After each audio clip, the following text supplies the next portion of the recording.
السلام علیکم ورحمۃ اللہ وبرکاتہ۔ جمعہ کا بیان شروع کرنے سے پہلے ان تمام ناظرین سے گزارش ہے جو ہمارے چینل پر پہلی دفعہ آئے ہیں، چینل کو سبسکرائب کر لیں، ویڈیو کو لائک اور شیئر کریں اور زیادہ سے زیادہ لوگوں تک پہنچائیں۔ شکریہ۔ السلام علیکم ورحمۃ اللہ وبرکاتہ۔ الحمدللہ رب العالمین والعاقبۃ للمتقین والصلاة والسلام على سید الانبیاء والمرسلین، اما بعد، اعوذ باللہ من الشیطان الرجیم، بسم اللہ الرحمن الرحیم۔ قال یا ایہا الملأ ایکم یأتینی بعرشها قبل ان یأتونی مسلمین، قال عفریت من الجن انا آتیک به قبل ان تقوم من مقامک وإني عليه لقوي أمين۔ قال الذي عنده علم من الكتاب أنا آتيك به قبل أن يرتد إليك طرفك فلما رآه مستقرا عنده قال هذا من فضل ربي آمنت بالله صدق الله العظيم وبلغنا رسوله النبي الأمين المكين الكريم ونحن على ذلك لمن الشاهدين والشاكرين والحمد للہ رب العالمین۔ واہ کیا مرتبہ اے غوث ہے بالا تیرا، واہ کیا مرتبہ اے غوث ہے بالا تیرا، اونچے اونچوں کے سروں سے ہے قدم اعلیٰ تیرا، سر بھلا کوئی کیا جانے کہ ہے کیسا تیرا، سر بھلا کوئی کیا جانے کہ ہے کیسا تیرا، اولیاء ملتے ہیں آنکھیں وہ ہے طلبہ تیرا، قسمیں دے دے کے کھلاتا ہے پلاتا ہے تجھے، قسمیں دے دے کے کھلاتا ہے پلاتا ہے تجھے، پیارا اللہ تیرا چاہنے والا تیرا۔ معزز سامعین کرام، خطبہ مسنہ کے بعد قرآن مجید فرقان حمید 19واں پارہ سورہ نمل کی آیت نمبر 38، 39 اور 40 کو آج میں نے اپنے تقریر کا عنوان بنایا ہے۔ جیسا کہ آپ تمام حضرات بخوبی جانتے ہیں کہ یہ مہینہ جسے ہم ربیع الاخر کے نام سے جانتے ہیں اور آسان الفاظ میں 11ویں شریف کے مہینے سے جانتے ہیں یا ربیع الغوث کے نام سے،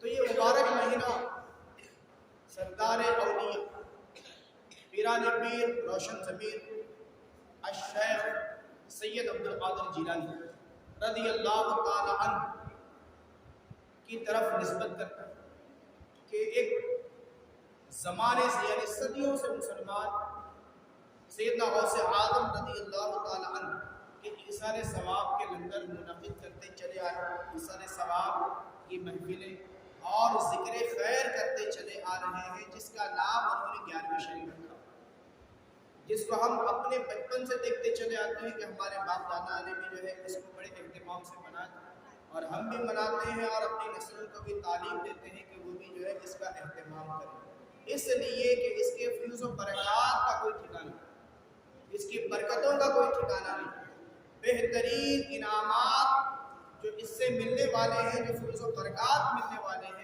تو یقیناً یہ ہمارے ایمان کو تر و تازہ رکھتا ہے، ہمارے دلوں میں اولیاء اللہ کی محبت و عقیدت کو رکھتا ہے، ہمارے دلوں میں اولیاء کاملین کے تعلق سے، اولیاء اللہ کے تعلق سے عقیدت و محبت کو بھی بیدار رکھتا ہے، اور اسی بنا پر ہم اللہ اور اس کے رسول صلی اللہ علیہ وسلم کی صحیح معنوں میں پیروی کرتے ہیں۔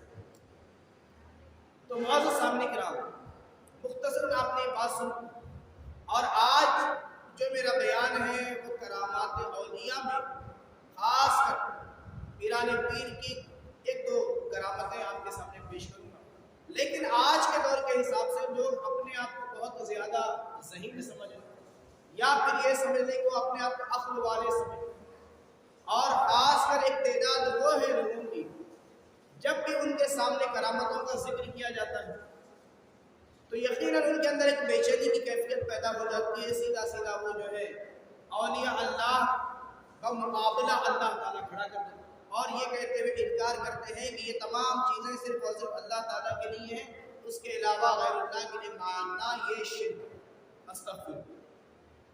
اب میں استغفر اللہ کیوں کہہ رہا ہوں؟ آپ کو بڑا تعجب، اس لیے کہ ہم جس خدا کے ماننے والے وہ اتنا با اختیار ہے، اتنے اختیارات والا ہے، اتنی اس کی قدرتیں ہیں، اتنی طاقتیں ہیں جس کا کوئی ٹھکانہ نہیں، اور وہ اپنے فضل و کرم سے انبیاء کرام کو نوازا اور اولیاء اللہ کو بھی اس نے نوازا۔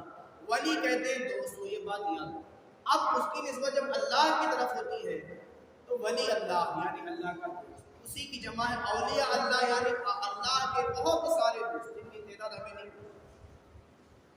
اب اللہ عز و جل نے جس کو اپنی دوستی کا شرف بخشا وہ اللہ کا دوست، اور حدیث مبارکہ میں آیا ہے، اللہ کے رسول صلی اللہ علیہ وسلم نے ارشاد فرمایا، جو کوئی اللہ کے نیک بندے اولیاء سے عداوت کرتا ہے، ان سے دشمنی کرتا ہے، تو اے حبیب میں اسے جنگ کا چیلنج کرتا ہوں۔ اللہ نے جس کا ذکر اللہ کے رسول نے فرمایا کہ اللہ عز و جل کو اپنے محبوب بندوں سے اس قدر محبت ہے، اس قدر پیار ہے، جو کوئی اس کا دشمن ہوتا ہے گویا کہ اللہ عز و جل نے اس میں اس بات کے تعلق سے ذکر کیا، اگر تم نے میرے ولی کے خلاف دشمنی کی اور جو ہے حسد کیا، بغض کیا، عداوت کیا، تو پھر مجھ سے جو مقابلے کے لیے تیار ہو جاؤ۔ تو بتائے کس کے پاس وہ طاقت ہے کہ وہ اللہ سے مقابلہ کر سکے؟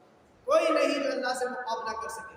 تو معزز سامعین کرام، بات دراصل یہ ہے کہ آج مجھے اپنی تقریر میں قرآن مجید کے ذریعے سے پچھلے جمعہ کے بیان میں انبیاء کرام کے اختیارات کے تعلق سے مضمون تو اسی کو میں نے شروع کیا تھا، لیکن بنیادی طور پر جب اللہ کی قدرت و طاقت سمجھ میں آئی تو اس کے انبیاء کی قدرت و طاقت بھی سمجھ میں آنا ضروری ہے۔ جیسا کہ اللہ صلی اللہ علیہ وسلم نے نوازا ہے، اختیارات دیے ہیں، طاقتیں دی ہیں، تو قرآن مجید سے میں نے اس کو ثابت کیا پچھلے جمعے۔ اب اولیاء اللہ کی کرامتیں بھی قرآن مجید سے ثابت کروں گا الحمدللہ۔ میں ان لوگوں میں سے نہیں جو ڈرے یا جھجکے یا جو ہے اس تعلق سے سوچیں کہ اولیاء اللہ کا ذکر اور ان کی کرامتیں کیسے آخر بیان کروں۔ میں سینہ ٹھوک کر بیان کروں گا، قرآن مجید کی روشنی میں بیان انشاءاللہ، اور اس امید کے ساتھ کہ آپ کے ایمان میں بھی وہ طاقت اور قوت آئے کہ جب بھی اگر آپ سے کوئی اولیاء اللہ کی کرامتوں کے تعلق سے اعتراض کرے تو آپ اسے بتا سکے کہ یہ جو ہے ہمارا قول نہیں ہے، یہ ہمارا کہنا نہیں ہے، بلکہ اللہ عز و جل قرآن مجید ہے۔ تو اللہ عز و جل قرآن مجید 19واں پارہ سورہ نمل کی آیت نمبر 38 سے لے کے آیت نمبر 40 تک بنی اسرائیل کہ ولی کی قوت و طاقت ان کے اختیار کا ذکر کیا ہے جو اللہ نے ان پر دیا۔ اور ایک مزے کی بات یہ بھی ہے، ہم بنی اسرائیل کے اولیاء کا تو ذکر قرآن مجید میں پڑھیں، اسے مانیں، اور امت محمدیہ کے اولیاء کے تعلق سے اعتراض کریں، یہ کیسے مناسب ہو سکتا ہے؟ جب بنی اسرائیل کے اولیاء کو اللہ نے وہ قوتیں، وہ طاقتیں، وہ اختیارات عطا فرمائے تو امت محمدیہ کے اولیاء کو کتنے اختیارات عطا فرمائے ہوں گے؟ آج اگر غوث پاک کے تعلق سے کہا جاتا ہے کہ ان کی کرامتیں ہیں تو آپ نام نہاد مسلمانوں کو نہ جانے کیا ہوتا ہے، وہ کہتے ہیں کہ یہ نام نہیں، وہ ماننے کے لیے تیار ہے۔ میں آپ سے سوال کرتا ہوں، آپ جو ہے خود غور کریں اس بارے میں، اور قرآن مجید میں اللہ کے اس حکم کو آج بغور سماعت کریں، پھر اس کے بعد فیصلہ کریں۔ فیصلہ کرنا میں نے آپ پر چھوڑا، بات میں آپ تک پہنچاؤں گا، فیصلہ آپ کو کرنا۔ قرآن مجید کا میں نے حوالہ دے دیا، آیتیں بھی میں نے تلاوت کی، اب ان آیتوں کا ترجمہ سماعت فرمائیں، پھر اس کے بعد میں جو ہے غوث اعظم رضی اللہ عنہ کی ایک دو کرامتوں کا اپنے سامنے پیش کروں، اس لیے کہ وقت بھی زیادہ نہیں۔ تو حضرت سلیمان علیہ السلام اس وقت کے نبی، تو معاملہ یہ ہے کہ حضرت سلیمان علیہ السلام نے اپنے درباریوں سے فرمایا، اے درباریوں، تم میں کون ہے کہ وہ اس کا تخت میرے پاس لے آئے، یعنی کون سا تخت؟ تخت بلقیس۔ کہا تھا 1000 میل دور، بہت زیادہ وزن، شاید کہ اس وقت کے دور میں بھی 40-50 لوگوں کی ضرورت پڑے اس کو اٹھانے کے لیے، اندازہ لگا۔ تو کہہ رہے ہیں کہ تم میں کون ہے کہ وہ اس کا تخت میرے پاس لے آئے قبل اس کے کہ وہ میرے حضور مطیع ہو کر آتے ہیں۔ مطلب اس کا یہ کہ حضرت سلیمان علیہ السلام نے خط کے ذریعے سے پیغام بھیجا اور وہاں سے ملکہ بلقیس جو ہے روانہ بھی ہو گئے حضرت سلیمان علیہ السلام کی اطاعت کے لیے، ان کے دربار میں حاضری کے لیے. وہ راستے میں ہے. اب حضرت سلیمان علیہ السلام فرما رہے کون ہے جو ملکہ بلقیس کے یہاں پر آنے سے پہلے تخت بلقیس کو لا کر میرے دربار میں پیش کیا. یہ قرآن مجید سے واقعہ آپ کو سنا ہوگا، کوئی غلط کہانی نہیں سنا، کوئی ایسی بات نہیں سنا رہا کہ جس کے تعلق سے کوئی اعتراض کر سکے یا انکار کرنے کی کسی مسلمان میں جسارت و ہمت ہو. وہ واقعہ میں آپ کے سامنے پیش کیا. جب حضرت سلیمان علیہ السلام نے فرمایا، اب دیکھیں اللہ سے آگے کیا فرماتا ہے. قال عفریت من الجن، ایک بڑا خبیث جن یعنی بڑا طاقتور جن بولا کہ میں وہ تخت آپ کے حضور میں حاضر کر دوں گا. انا آتی کا بھی کب تک حاضر کرے گا؟ قبل ان تقوم من مقامک، آپ کی نشست کے برخاست ہونے تک، یعنی آپ جو بیٹھے میں آپ اٹھنے تک، یا اور اس میں اضافہ کر لیجیے جو دربار چل رہا تھا دربار ختم ہونے تک کر لیجیے. کس نے کہا یہ؟ جن نے. اب اندازہ لگا جن کی طاقت اور انسان کی طاقت میں فرق ہے کہ نہیں. بڑا قوی ہیکل اختیارات والا بہت زیادہ طاقتور جن کھڑا ہوا اور اس نے عرض کیا کہ میں حاضر کر سکتا ہوں اس لیے کہ بڑا طاقتور ہوں، صرف اتنی وقت لوں گا کہ آپ یہ دربار برخاست کرتے ہیں اپنی جگہ پر جو بیٹھے ہوئے اٹھ کر کھڑے ہو جائیں.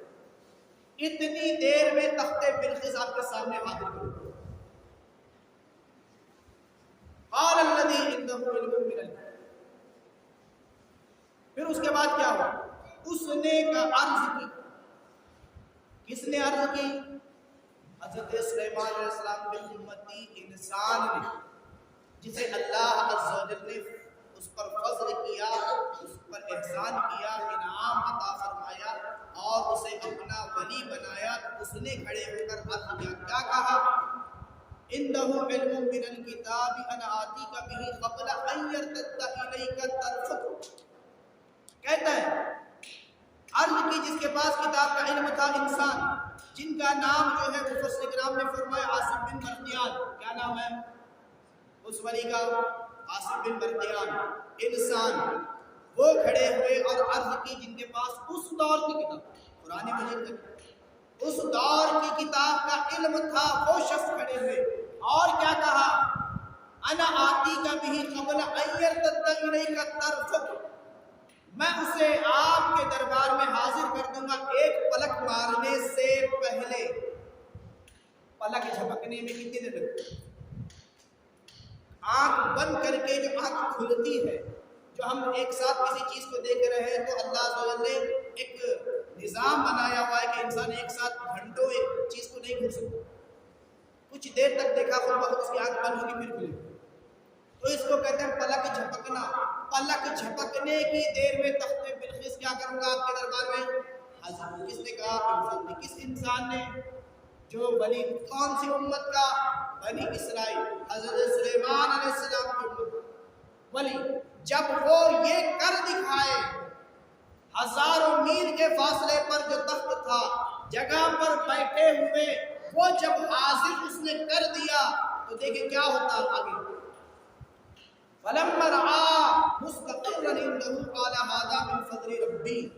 پھر جب سلیمان نے تخت کو اپنے پاس رکھا، دیکھا ابھی بات نہیں کی بلکہ اس نے کیا کیا؟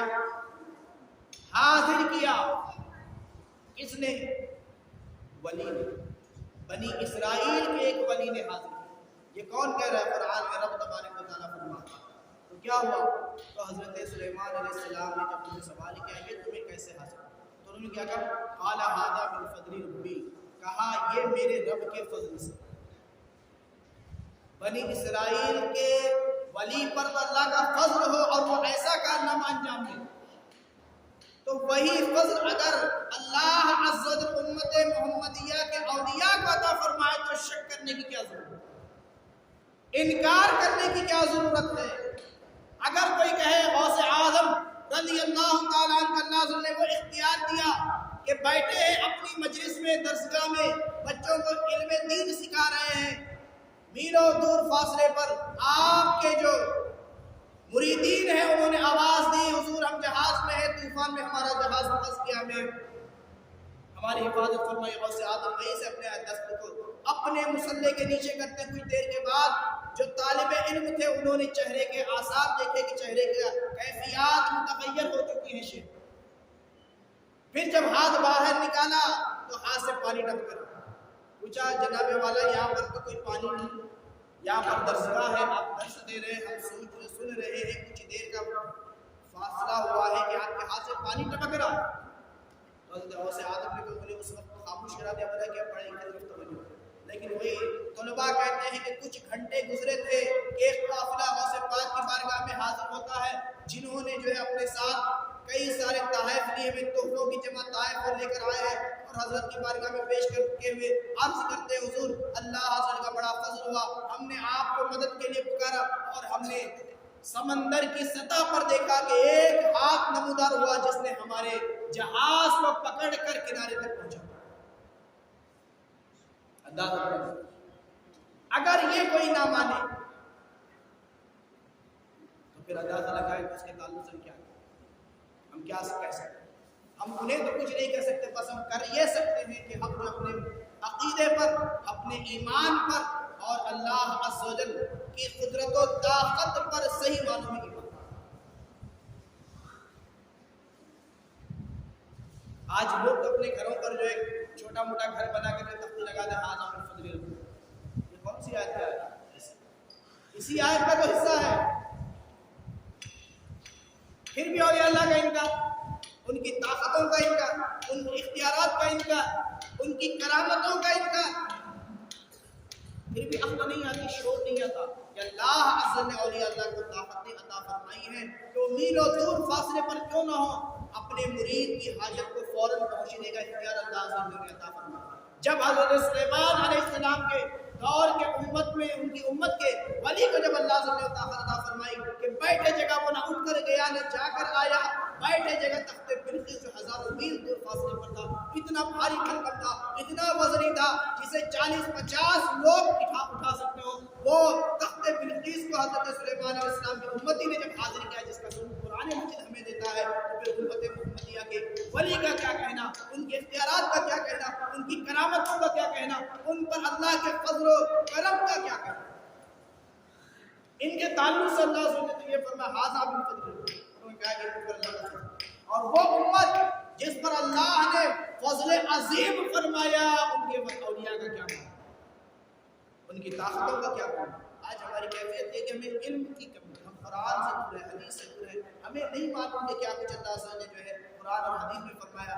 ایسے جھوٹوں کی باتوں میں آ جاتے ہیں اور اپنے ایمان کو جو ہے شک کی نگاہ سے دیکھنے لگتے ہیں کہ ہمارے باپ دادا نے شاید جہالت کی وجہ سے ایسے رسم و رواج کیے تھے، لہٰذا ہمیں چھوڑ دینا چاہیے۔ یہ صرف اللہ عز و جل کے لیے، دوسروں کے لیے نہیں، معاذ اللہ ثم معاذ اللہ، اپنے آباء و اجداد کو برا بھلا کہنا چھوڑے، بلکہ اللہ عز و جل کی بارگاہ میں دعا کرے، قادری کر قادری رکھ قادریوں میں اٹھا، قادری کر قادری رکھ قادریوں میں اٹھا، قدر عبد القادر قدرت نما کے واسطے دعا میں شامل رکھیں۔ یوں ہی نہیں، حضرت غوث اعظم رضی اللہ تعالیٰ عنہ کی اتنی کرامتیں ہیں، بے شمار کرامتیں، بے شمار، حد تواتر کو پہنچ چکی۔ آج سے 200 سال تک پہلے تک کی بات میں آپ کے سامنے کہہ رہا ہوں، جتنی بھی امت میں جو بھی علماء گزرے ہیں، کسی نے انکار نہیں۔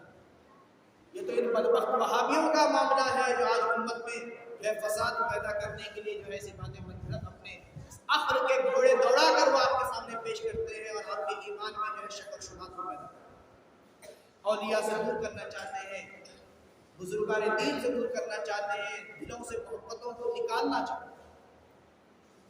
تو معزز سامعین کرام صلی اللہ علیہ نبی الامی کی صلی اللہ تعالی علیہ وآلہ وسلم علیہ الصلوۃ والسلام علیک یا رسول اللہ صلی اللہ تعالی علیہ وسلم۔ حضرت غوث اعظم رضی اللہ عنہ کے والدین کے تعلق سے ایک مختصر 2 جملے میں بات پوری کی۔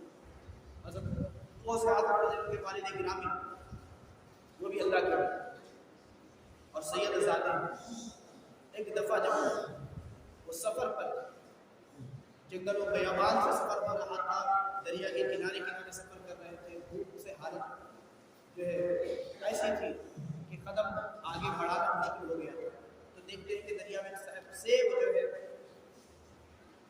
دریا کے بہاؤ سے بہتا چلا، تو جان بچانے کے خاطر، اس لیے کہ جان بچانا بھی فرض ہے، آپ نے سیب لیا اور کھانے کے بعد ذہن میں خیال آیا کہ نہ جانے کس کا یہ سیب تھا، مالک سے معافی مانگ لینی چاہیے، معاف کرا دینا چاہیے، اسی سمت چل پڑے جہاں سے سیب پہنچے۔ وہ بھی ایک بزرگ ان کی خدمت میں حاضر ہوا اور انہوں نے جب یہ حال دیکھا کہ یہ ان کی کیفیت ہے، ان کے اندر وہ تقویٰ ہے، پرہیزگاری ہے، خدا کا خوف ہے، لہٰذا آپ نے کہا کہ میں یوں تمہیں معاف نہیں کرتا، ایک شرط ہے، اس شرط کو مانو۔ کیا شرط ہے؟ لیکن مدت تک میرے اس باغ کی دیکھ بھال کرنی پڑے گی، پانی ڈالنا پڑے گا، صفائی کرنی پڑے گی، تمام معاملات ایمانداری سے نبھانے پڑیں گے، پھر اس کے بعد دیکھیے۔ مدت پوری ہو گئی، وہ بزرگ سامنے آپ نے عرض کیا کہ حضور مدت تو پوری ہو گیا، مجھے معاف کر دیں، مجھے جانا۔ تو آپ نے کہا نہیں، اب ایک شرط معاف ہے، وہ شرط اگر آپ پوری کر دیں گے تو معاف ہو۔ اب آخرت کا جس کے اندر خوف، ظاہر سی بات وہ خوف ہی تو تھا جو آپ کو اندر نہیں چلا، ورنہ ہم میں وہ کیفیت کا ہے، ہمارے اندر وہ جذبات ہے، ہمارے اندر وہ تعلیم اور عمل کا اختیار ہے۔ ہم تو یہ سمجھتے ہیں کہ بس جو مل گیا وہ مالی غنیمت ہے، کھاؤ پیو موج کرو۔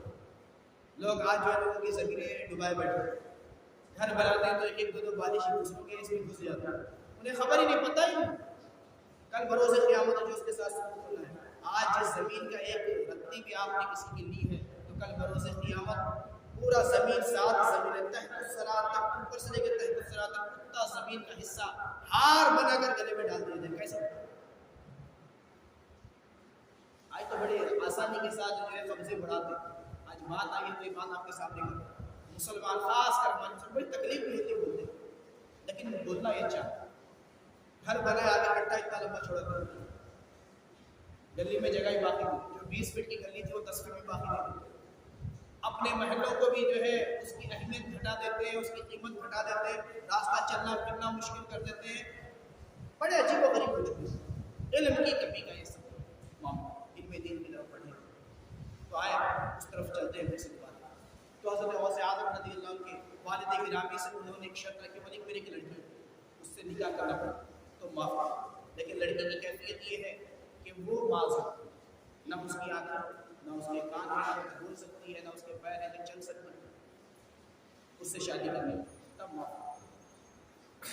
اب اندازہ لگا ہم میں سے کوئی ہوتا تھا اس کا جواب، لیکن آپ کی نگاہوں کے سامنے آپ نے شرط منظور کر دی، نکاح ہو گیا، جیسے ہی اس حجرے میں پہنچے جہاں پر آپ کی دلہن کو رکھا گیا تھا، قدم اندر رکھا، ایک جھلک دیکھے کہ باہر آ گیا، کہا کہ حضور آپ نے کہا تھا ایسا ایسا مسئلہ، لیکن میں جس کمرے میں گیا ہوں وہاں پہ حسین و جمیل دوشیزہ بیٹھی ہے، جس کے آنکھیں بھی ہیں، جس کے کان بھی ہیں، جو بہترین انداز میں گفتگو بھی کرتے ہیں، جس کے پیر بھی ہیں، معذوریت کی کوئی علامت نہیں پائی جاتی، شاید میں غلطی سے چلا گیا۔ تو کہا نہیں، غلطی سے نہیں گئے، دراصل بات دوسری ہے۔